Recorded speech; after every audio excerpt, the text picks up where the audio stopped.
Hello అందరికీ welcome to my channel Maitri thoughts. అందరూ ఎలా ఉన్నారు, బాగున్నారా అండి? సో నేను కూడా చాలా బాగున్నాను అండి. ఇది వచ్చేసి థర్స్డే వ్లాగ్ అనమాట.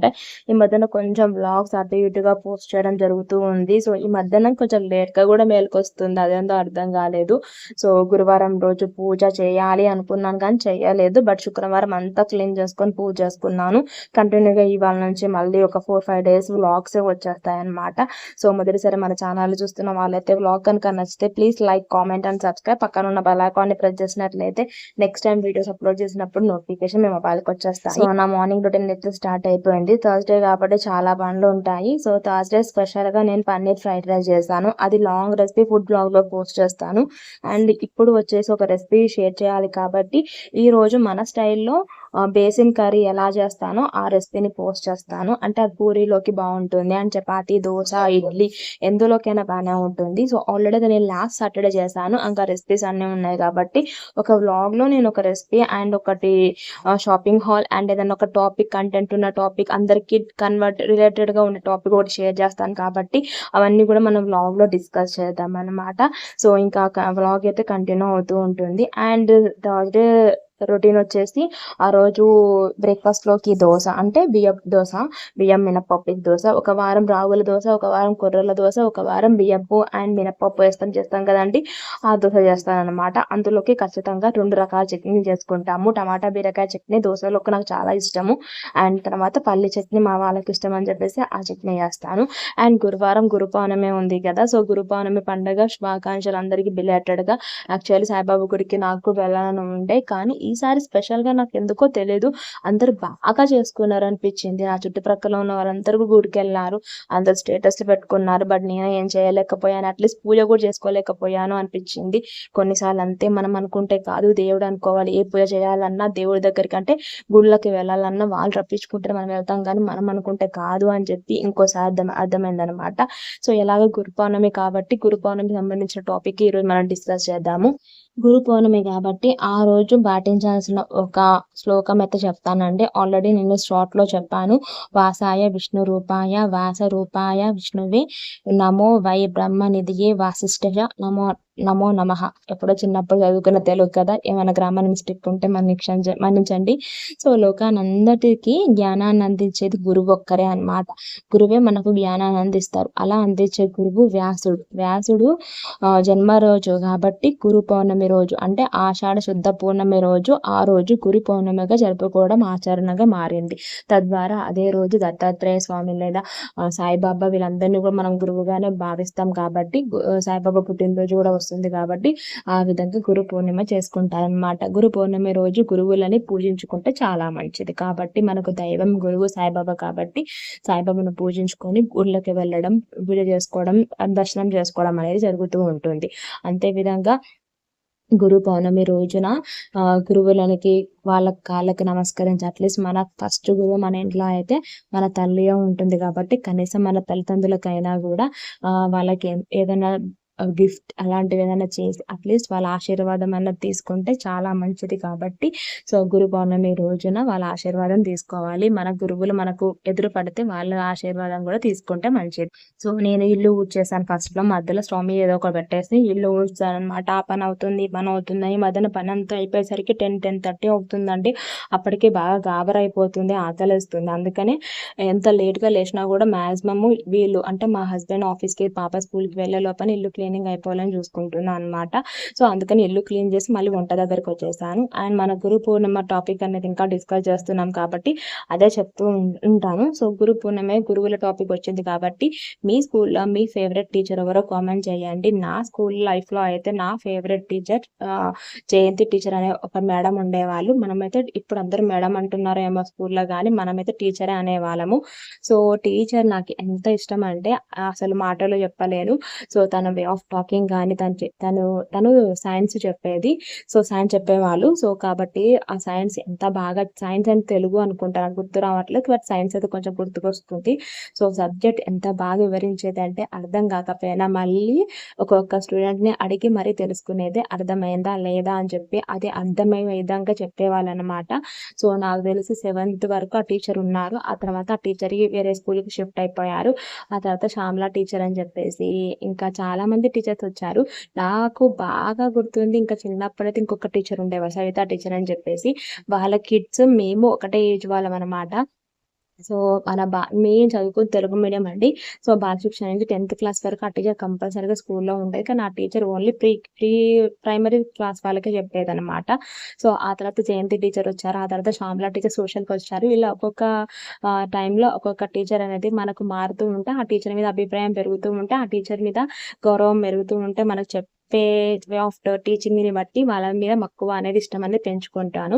అండ్ ఇంకొకటి చెప్పాలి అంటే గురు పౌర్ణమి, గురువుల టాపిక్ వచ్చింది కాబట్టి ఆ జయంతి టీచర్ మీద ఉన్న ఇష్టంతోనే నేను అసలు ట్యూషన్స్‌కే వెళ్ళకపోయేదాన్ని. ఒక సంవత్సరం ఆ టీచర్ దగ్గర ట్యూషన్స్‌కెళ్ళాను. ఎందుకంటే ఆ టీచర్‌తో ఇంకా ఎక్కువ టైమ్ స్పెండ్ చేయొచ్చు అని చెప్పేసి అంత ఇష్టం నాకు ఆ టీచర్ అంటే. సో, టీచర్ ఇప్పుడు ఎక్కడ ఉన్నారో తెలీదు కానీ గురు పౌర్ణమి రోజు కాబట్టి సందర్భం వచ్చింది కాబట్టి నేను ఆ టీచర్‌ని అయితే తలుచుకుంటున్నాను. అండ్ టీచర్‌కి లాంగ్ హెయిర్ ఉండేదండి. అండ్ ఖచ్చితంగా టీచరు కొన్ని పూలన్నా హెయిర్‌లో పెట్టుకొని వచ్చేది. కనకాంబరాలు, డిసెంబర్ పూలు ఎంతమందికి తెలుసో కామెంట్ చేయండి. ఆ పూలు, కనకాంబరాలు ఎక్కువగా పెట్టుకొని వచ్చేది. మేము ఆ టీచర్ ఏ శారీ కట్టుకుంది, ఏ శారీకి ఏ పూలు పెట్టుకుంది అలా కామెంట్ చేసుకునేవాళ్ళం మా ఫ్రెండ్స్ అండ్ సర్కిల్ అందరం గూడా.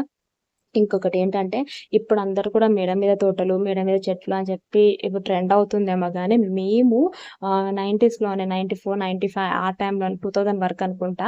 మా ఇంట్లో బోలెడన్ని చెట్లుండేవండి. కాయగూర చెట్లు, పూల చెట్లు, పండ్ల చెట్లు, రకరకాల చెట్లుండేవి. సొరకాయ, కాకరకాయ, బెండకాయ, స్వీట్ కార్న్ నాకు అప్పుడు తెలవదు. ఇప్పుడు మనకు తెలుస్తుంది స్వీట్ కార్న్ ఉంది కార్న్ అని చెప్పి స్వీట్ కార్న్ మనకు ఇదొక తోట, ఇదొక పంట అని మనకు తెలుస్తుంది గానీ, అప్పుడు మాకు తెలీదు అది స్వీట్ కార్న్‌ని. సో, నార్మలే ఇంత తియ్యగుందేమో అనుకునేవాళ్ళము. ఆ తర్వాత గులాబీ పూలుండేవండి. మా ఇంట్లో ఉన్న గులాబీ పూలు అసలెక్కడ చూసి ఉండం. అన్ని రకాల గులాబీ పూలు ఉండేవి. Pink, purple, black colour and light pink, yellow, orange, white అన్ని కలర్స్ గులాబీలుంటాయి మా ఇంట్లో. నేనేం చేసేదాన్నంటే టీచర్‌ని ఇంప్రెస్ జేయడానికి రోజొక గులాబీ పువ్వు తెంపుకెళ్ళి ఎంత పెద్దగా పూసేదంటే ఆ గులాబీ పువ్వు, ఒక తామర పువ్వు ఉంటుంది కదండీ లోటస్ అంత పెద్దగా పూసేది. ఆ గులాబీ పువ్వు తెంపుకొని టీచర్‌కి తీసుకెళ్ళేదాన్ననమాట. ఆ టీచర్‌తో పాటు ఇంకొక టీచర్ ఉండే సునీత టీచర్ అని చెప్పి వాళ్ళిద్దరు జాన్స్ అనమాట స్కూల్‌లో. సో, ఆ ఇద్దరు టీచర్‌లకి పూలిచ్చేదాన్ననమాట. వాళ్ళని ఇంప్రెస్ జేయడానికి. సో, అవన్నీ గూడా నాకు గుర్తు చేసుకుంటూ మీతో షేర్ చేసుకోవాలి ఈరోజు ఆ టాపిక్‌లో అని చెప్పి షేర్ చేసుకుంటున్నాను. సో, ప్రతి ఒక్కరికి ఒక టీచర్‌ని ఎప్పుడన్నా ఫ్రెండ్స్ అందరం గ్యాంగ్ కలిసినా గూడా అరే! ఆ టీచర్ ఉండేవాళ్ళు కదా! ఆ టీచర్ ఇలా చేసేవాళ్ళు కదా! అని చెప్పేసి అండ్ ఇది పక్కన పెడితే మ్యాథమెటిక్స్‌కి ఇంకొక సార్ ఉండేవారు. వెంకటేష్ సార్ అని చెప్పేసి. ఆ సార్ కూడా మాకు ఎంత భయమంటే ఆ సార్ దగ్గర ఒక స్టిక్ ఉండేదండి. ఆ స్టిక్కుతోని మమ్మల్ని మస్తు మ్యాథ్స్ సరిగ్గా చేయకపోతే కొట్టేవాళ్ళు. ఆ స్టిక్‌కి AK-47 అనే పేరు కూడా పెట్టుకున్నారాయన. సో, ఇంకా నేను దెబ్బలు తిన్నాను 2, 3 సార్లు నాకు బాగా గుర్తు. కానీ టీచర్స్ అందరూ నాకు భయపడేవాళ్ళు. మా డ్యాడీని తీసుకొచ్చి కంప్లెయింట్ చేస్తానేమో అని చెప్పేసి. అందుకని నాతోని ఇంకా ఎక్కువగా జాయ్‌ఫుల్‌గా ఉండేవాళ్ళు. ఆ తర్వాత నాగిరెడ్డి అని చెప్తూ ఒక సైన్స్‌కి తర్వాత ఇంకొక సార్ వచ్చారు 10థ్‌లో. ఆ సార్ కూడా చాలా భయపడేవాళ్ళు. నా జోలికి మాత్రం ఎవరు రాకపోయేదనమాట. సో, అవన్నీ స్వీట్ మెమోరీస్ అన్నీ గుర్తుకొస్తున్నాయన్నమాట. సో, ఏదేమైనా గురువులు మనకు కనిపించినప్పుడు వాళ్ళకి మినిమమ్ గౌరవం మనం ఇవ్వాలి. ఈ రోజులలో హాయ్, హలో అని చెప్పి షేక్ హ్యాండ్ ఇస్తున్నారు కానీ, అది కాదండి కరెక్ట్ పద్ధతి. అసలు పద్ధతి ఏంటిదంటే వాళ్ళ కాళ్ళకి నమస్కరించో, లేదా నమస్కారం మన చేతులతో పెట్టో వాళ్ళని దగ్గరికి తీసుకొని ఒక పండో, ఫలమో వాళ్ళ చేతిలో పెడితే వాళ్ళు తృప్తి పడతారనమాట. సో, అది గురువుకిచ్చే మర్యాద. మనకు చదువు నేర్పించింది గురువే కాబట్టి వాళ్ళకి అట్‌లీస్ట్ అంత మర్యాదన్న ఇవ్వాలి అనేది నా ఒపీనియన్. సో, నా పనైతే అయిపోయింది. ఇల్లు క్లీన్ చేశాను. ఇంటి ముందు ముగ్గులు పెట్టుకున్నాను. ఒక దఫా బట్టలయిపోయాయి. నాకు ఎవ్రీ మంత్లీ సైకిల్స్ అయిపోయినాక బెడ్‌షీట్స్, కర్టెన్స్ నేను ఏదైతే ముట్టుకుంటానో ఇదంతా చాదస్తం అంటారు కొంతమంది. నాకు అలవాటయిపోయింది. సో, ఆ చాదస్తాన్ని నేను అలవాటు చేసుకొని ఎప్పుడు మార్చుకుంటానో తెలీదు. ఇంకా అలవాటుగా చేస్తూ ఉంటాను. బెడ్‌షీట్స్ అవన్నీ కూడా వాషింగ్ మిషన్‌లో ఏసేసాను. కర్టెన్స్ ఏసాను. సో, ముందైతే తొడుక్కున్న బట్టలు వేసాను. ఆ తర్వాత మళ్ళీ కొన్ని కర్టెన్‌లేసాననమాట. సో, ఇంకా అవంతా గూడా బట్టలారేయాలి. ఇల్లు ఒక్కటి క్లీన్ అయిపోయింది. వంట అయిపోయింది.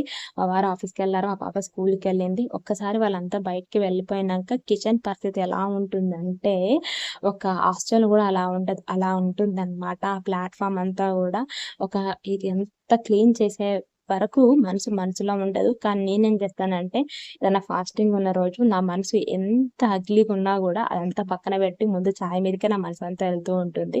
ఫస్ట్ కొంచెం చాయ్ తాగితే మనసు తృప్తి పడుతుందన్నమాట. సో చాయ్ తాగేసి ఆ తర్వాత స్టవ్ దగ్గర అంతా క్లీన్ చేసేసి ఇంకా బట్టలు అయిపోతే అన్ని బట్టలు ఆరేసి వచ్చేసానన్నమాట. సో ఇలా గురు పౌర్ణమి రోజు గురువుల టాపిక్ డిస్కస్ చేయడం నాకు కూడా చాలా హ్యాపీగా అనిపించింది. అండ్ ఫైనల్లీ బట్టలు అన్నీ అయిపోయిన తర్వాత నేను ఫ్రెష్ అప్ అయిపోయి ఇంకా మార్నింగ్ స్కిన్ కేర్ రొటీన్ చేసుకుంటున్నాను. సో యాక్చువల్లీ రెసిపీ షేర్ చేద్దాం అనుకున్నాను కానీ వీడియో లాంగ్ లెంత్ అయిపోతుంది. ఇప్పటికే వ్యూస్ రావట్లేదు. అందులోనూ నేను ఇంకా అదే చూపించిన రెసిపీ మళ్ళీ చూపిస్తే మీరు తిట్టుకుంటారేమో అని చెప్పేసి నేను రెసిపీ ఏం షేర్ చేయట్లేదు. అండ్ దేవుని దగ్గర కూడా క్లీనింగ్ ఏం పెట్టుకోలేదండి గురువారం రోజు. సో వెనస్డేకి నా మంత్లీ సైకిల్స్ అయిపోయాయి కానీ థర్స్డే రోజు నేను ఎంత పని చేసేసరికి అలసిపోయినట్టు అయిపోయింది. అందుకని ఫ్రైడే క్లీనింగ్ పెట్టుకుందాము అని చెప్పేసి అనుకున్నాను. అండ్ రానున్న పండగలు కదా, ఇల్లు కూడా తుడుచుకోవాలి. చాలా పనులు ఉన్నాయి. అండ్ శ్రావణ మాసం, వినాయక చవితి, తర్వాత బతుకమ్మ, దసరా అన్నీ వస్తాయి. ఏ పండక్కి ఆ పండక్కి మళ్ళీ దులుపుతాను. బట్ ఏప్రిల్లో దులిపాను మా అమ్మ వాళ్ళ ఇంటికి వెళ్లే ముందు. మళ్ళీ అప్పటి నుంచి ఇప్పటి వరకు అసలు ఇంటి జోలికి వెళ్ళట్లేదు. క్లీన్ చేయాలంటేనే బద్ధకం అవుతుంది. ఎప్పటికప్పుడు బెడ్షీట్లు, దుప్పట్లు, కట్టెన్లు ఇవేంటి కూడా సరిపోతుంది తప్పించి గోడలు దులుపుదాము, అదే విధంగా నెక్స్ట్ వచ్చేసి ఏమంటారు దాన్ని సెల్ఫ్లు పేపర్లు మార్చుకుందాం అవడం మాత్రం అవ్వట్లేదు. ఈ ఒక్క పనే మళ్ళీ రిపీట్ చేస్తున్నాను కానీ ఇంకో పని జోలికి వెళ్ళట్లేదు. బట్ క్లీన్ చేయాలి. మండే నుంచి క్లీన్ చేద్దాము అని అనుకుంటున్నాను. చూడాలి మరి. సో మీరు కూడా శ్రావణ మాసం, ఆషాఢ మాసము ఇంకా అవన్నీ క్లీనింగ్ పెట్టుకున్నారా? బోనాల పండగకి ఏంటి స్పెషల్? అమ్మ వాళ్ళ ఇంటికి వెళ్తున్నారా? కామెంట్ చేసేయండి. అండ్ బై ది వే మన ఛానల్లో 3000 అవర్స్ కావాలి అంటారు కదా. 1000 సబ్స్క్రైబర్స్ 3000 అవర్స్ అయితే ఒక ఫెసిలిటీ అండ్ 4000 అవర్స్ అయితే ఒక ఫెసిలిటీ ఉంటుంది కదా. సో నా ఛానల్ కి మీ దయ వల్ల, మీ సబ్స్క్రిప్షన్స్ వల్ల 3000 అవర్స్ అయితే టైం అయితే వాచ్ టైం అయ్యిందండి. ఇంకొక 1000 అవర్స్ అవ్వాలి. అది మీ చేతుల్లో ఉంది. ఎట్టకేళ్లకు మానిటైజర్ అవ్వాలి ఈ ఇయర్ లో అనుకుంటున్నాను. అది కూడా మీ చేతుల్లోనే ఉంది. మీ సబ్స్క్రిప్షన్ వ్యూస్ చేస్తే వాచ్ టైం పెరుగుతుంది, అలాగే సబ్స్క్రైబర్స్ పెరుగుతారు. ఆ తర్వాత ఛానల్ మానిటైజర్ అవుతుంది. సో చూద్దాము. సో నెక్స్ట్ ఏంటిదంటే ఇంకా మంత్లీ సైకిల్స్ అయిపోయినాక స్టవ్ దగ్గర కూడా క్లీన్ చేసేసుకున్నాను. మొత్తం కడుక్కున్నాను. మనం ఏదైతే వాడతామో రెగ్యులర్ గా గిన్నెలు ఏమన్నా అంటే రెగ్యులర్ గా వాటర్ పట్టుకునే ఉంటాయి కదా. సో అవి కూడా తోమేసి పెట్టేసుకున్నాను అనమాట. ఈ లోపల 2 టైమ్స్ వేసిన బట్టలు అన్ని కూడా ఆరిపోయాయి. అవన్నీ తీసుకొచ్చాను. ఒక గుడ్ థింగ్ ఏంటంటే మమ్మీ నా దగ్గర ఉందన్నమాట. బట్టలన్నీ మడత పెట్టడం మమ్మీ డ్యూటీయే.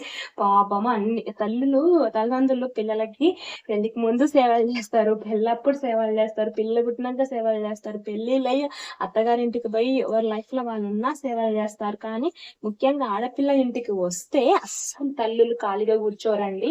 దీన్ని ఎంతమంది అగ్రి చేస్తారో కామెంట్ చేసేయండి. సో బట్టలన్నీ మడత పెట్టేసి అంతా క్లీనింగ్ అయిపోయిన తర్వాత మేమైతే లంచ్ చేస్తున్నాము. చెప్పాను కదా పన్నీర్ ఫ్రైడ్ రైస్ చేసాము అని చెప్పి. ఈ మధ్యాహ్నం థర్స్డే ఒకటే పూట తింటామని చెప్పి కర్రీస్ చేస్తలేదు. సో అందుకని కొంచెం ఆ రోజు ఏమైనా ఇలాంటి రైస్ ఐటమ్స్ ఇలాంటివే పెట్టుకుంటున్నాను అనమాట. లేదా ఒక్క కర్రీ ఐటమ్ పెట్టుకుంటున్నాను. ఫ్రైడ్ రైస్ అయితే చిట్టి తల్లి కూడా కొంచెం మంచిగా తింటుంది ఎంజాయ్ చేస్తూ. సో తన కోసం కూడా అవుతాయని చెప్పేసి రకరకాల ఫ్రైడ్ రైస్ ట్రై చేస్తున్నాను. బట్ ఏ మాటకు ఆ మాట చెప్పాలి, క్యాలీఫ్లవర్ ఫ్రైడ్ రైస్ చాలా బాగుంది పన్నీర్ ఫ్రైడ్ రైస్ కంటే.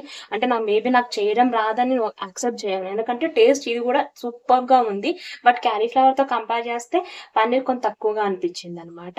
ఇంకా మేమైతే లంచ్ చేసి షాపింగ్కి వెళ్ళాం మమ్మీని తీసుకొని. సో షాపింగ్ ఎందుకంటే ఈ మంత్ లో మా సిస్టర్ వాళ్ళది గృహప్రవేశం ఉందండి శ్రావణ మాసం స్టార్ట్ అయ్యాక. సో వెళ్ళాలి. సో తను కొంచెం షాపింగ్ చేయమన్నది, శారీ షాపింగ్. సో అందుకని మమ్మీ ఎలాగో నా దగ్గరే ఉంది కాబట్టి ఇంకా మధ్యాహ్నం టైంలో ఎలాగో ఖాళీగానే ఉంటాం కదా అని చెప్పేసి దగ్గరలో ఉన్న షాపింగ్కి అయితే వెళ్ళాము. ఆషాఢ మాసం అండ్ శ్రావణ మాసం మినహాయించుకొని సో చాలా ఆఫర్స్ ఉన్నాయి. చాలా మంచి మంచి శారీసే దొరికాయి. సో మాటల్లో చెప్పలేను, అంత మంచి శారీ దొరికాయి, రీజనబుల్ రేట్ లో దొరికాయి. అండ్ బై ది వై ఇదే టైం చూసుకొని నేను కూడా అసలు ఆడపిల్ల ఎలా ఉంటారంటే మస్తు చలాకీగా ఉంటారు కదా. సో సందర్భము సమయం ఏం లేకుండా తల్లిదండ్రులకు ఖర్చు పెట్టేయాలనే చూస్తూ ఉంటారు. సో నేను ఆ బాపత్ ఏం కాదు కానీ టైం వచ్చిందని చెప్పి ఒక శారీ నేను కూడా తీసుకున్నాను. ఒక శారీ ఏం కాదు 2 శారీలు తీసుకున్నాను. అసలు ఎందుకు తీసుకుంటానో తెలియదు. కనీసం ఒక ఫ్రైడే కూడా శారీ కట్టుకోను కానీ మెంటల్ గా ఫిక్స్ అయ్యాను ఈ శ్రావణ మాసం నుంచి అట్లీస్ట్ ఫ్రైడే అయినా శారీ కట్టుకుందాము అని చెప్పేసి. సో మేము చేసిన కొన్ని షాపింగ్ అయితే ఇదే వ్లాగ్ లో చూపిస్తాను. అండ్ రెసిపీ షేర్ చేయలేదు నేను, ఎందుకు అంటే సో వీడియో లెంత్ ఎక్కువ అవుతుంది అని చెప్పేసి. అండ్ ఇంకొక వ్లాగ్ లో రెసిపీ షేర్ చేస్తాను. సో మేము నేను తీసుకున్న శారీస్ లో ఫస్ట్ శారీ వచ్చి నేను తీసుకుంది ఈ పీచ్ కలర్ శారీ అన్నమాట. సో మస్తుంది శారీ, అది 800 రూపీస్. అండ్ అన్ని శారీస్ లో ప్యాకింగ్ చేస్తున్నాం, ఒక టవల్ ఒక జాకెట్ ముక్క అవన్నీ పెట్టి ప్యాక్ చేస్తున్నాము. టోటల్ గా ఒక 9 శారీస్ తీసుకున్నామండి. సో శారీస్ అన్ని కూడా చాలా బ్రహ్మాండంగా ఉన్నాయి. అండ్ ఆఫర్స్ ఉండడం వల్ల రీజనబుల్ ప్రైస్ కి వచ్చాయి అన్నమాట. సో చూపిస్తున్న శారీస్ అన్ని కూడా వేరే వాళ్ళకి పెట్టడానికి తీసుకున్న శారీస్. సో అందులో పెట్టడానికి నా చిట్టి తల్లి కూడా నాకు హెల్ప్ చేస్తుంది. సో ఒక టవల్ అండ్ జాకెట్ ముక్క పెట్టి. సో మళ్ళీ తను తీసుకున్న శారీస్ ఇంకా కొన్ని ఉన్నాయి మా సిస్టర్, అండ్ ఇక్కడ నుంచి కొన్ని తీసుకురమ్మంటే సో కొన్ని షాపింగ్ చేసామన్నమాట. కొన్ని పెట్టుపోతల శారీస్ తీసుకుంటే కొన్ని ఏమో మేము తీసుకున్నాము. ఇప్పుడు చూపిస్తున్న ఈ గ్రే కలర్ అండ్ ఈ మెరూన్ కలర్ నేను మమ్మీ తీసుకున్నాం అనమాట. Same colour but blouse damage వచ్చిందండి. మనం ఆఫర్ల కోసం అని చెప్పి షాపింగ్ కి వెళ్తాం కానీ వాళ్ళు అన్ని మొత్తం మనం చూడము. లోపల బ్లౌజ్ రెడ్ కలర్ శారీది డ్యామేజ్ వచ్చింది, కుట్టిస్తే కానీ తెలియలేదు. అండ్ నేను తీసుకున్న ఫంక్షన్ కు తీసుకున్న శారీ అయితే ఈ పీచ్ కలర్, దీన్ని ఏమంటా పీచే కదా, సో ఆరెంజ్ లో లైట్ ఆరెంజ్ అనమాట, కర్బూజా కలర్ అంటారు కదా, సో అదనమాట. సో కింద బార్డర్ లో కొంచెం చమ్కి వర్క్ వచ్చింది. కొంచెం ఇది బనారస్ క్లాత్ లాగా ఉంది. శారీ మాత్రం చాలా బరువు ఉంది. ఈ శారీ ప్రైస్ 1600 కానీ ఆఫర్ లో 800 కి వచ్చింది అనమాట. సో చాలా శారీస్ అయిపోయాయి, ఒక్క శారీ కూడా కట్టాను. సో అదే అనుకుంటున్నాను అనమాట, ఎందుకు కొంటానో తెలియదు. ఆల్రెడీ బీరువాలో 1/2 డజన్ పైనే శారీస్ బ్లౌజ్ కుట్టి అనేవి ఉన్నాయి. ఇంకా అవన్నీ కూడా కుట్టియాలి, శ్రావణ మాసం కట్టుకోవాలి అనుకుంటున్నాను. నేను తీసుకున్న శారీ ఎలా ఉందో కామెంట్ చేసేయండి. అండ్ నెక్స్ట్ వచ్చేసి ఏంటంటే, ఇక్కడ అమ్మ ఉంది కదా, ఇంటి దగ్గర మేము వెళ్ళినప్పుడు రకరకాలవన్నీ చేసి పెట్టేది. కానీ ఇప్పుడు నాన్న లేకపోవడం వల్ల చేతన అవ్వట్లేదు. కాబట్టి నా దగ్గరికి వస్తే నా కోసం ఏమైనా చేసి పెడుతుంది అనమాట. నేను పెద్దగా స్వీట్ లవర్ ఏం కాదు, బట్ స్వీట్ లో నాకు నచ్చేది లడ్డు అనమాట. సో అందుకని చెప్పేసి లడ్డు చేసింది, మురుకులు చేసింది, పెట్టింది అనమాట. సో ఈ రెసిపీ నేను నెక్స్ట్ వెనస్డే ఫుడ్ బ్లాగ్ లో షేర్ చేస్తాను. సో లడ్డు రెసిపీ అంటే అది కొంచెం రా వస్తుంది అనమాట, అంత పర్ఫెక్ట్ గా రాదు. చూపిస్తాను అన్ని కూడా, అంటే కొంచెం పర్ఫెక్ట్ గా ఉన్నట్టు రెసిపీ కాకుండా కొన్ని వేయనివి కొంచెం ముందు వెనక అవుతుంది అనమాట ఆ రెసిపీ అనేది. సో నా ఫేవరెట్ లడ్డు రెసిపీ చేసింది మమ్మీ, అండ్ మురుకులు చేసి పెట్టింది మనవరాల కోసం అని చెప్పి. సో ఇంకా అంతేనండి, థర్స్డే బ్లాగ్ ఎండ్ చేసేస్తున్నాను. That's the blog of Thursday. And Friday వచ్చేసి దేవుని సామాన్ అన్ని తోముకొని దీపం అయితే పెట్టేసుకున్నాను అనమాట. సో ఇంకా మీ ఫేవరెట్ స్వీట్ రెసిపీ ఏంటో కామెంట్ చేయండి. అండ్ నా శారీ ఎలా ఉందో కామెంట్ చేయండి. ఆ తర్వాత గురు పౌర్ణమిలో సందర్భం కాబట్టి మీ ఫేవరెట్ టీచర్ ఎవరో కామెంట్ చేయండి. సో షార్ట్ అండ్ వ్లాగ్స్ నచ్చుతున్నాయా కామెంట్ చేసేయండి. వ్లాగ్ నచ్చితే please like, comment and subscribe. పక్కన ఉన్న బెల్ ఐకాన్ ని ప్రెస్ చేసినట్లయితే నెక్స్ట్ టైం వీడియోస్ అప్లోడ్ చేసినప్పుడు నోటిఫికేషన్ మీ మొబైల్కి వచ్చేస్తాయి. నేను కలుస్తాను మరొక మంచి వీడియో అండ్ షార్ట్. అంతవరకు థ్యాంక్ యూ, నమస్తే.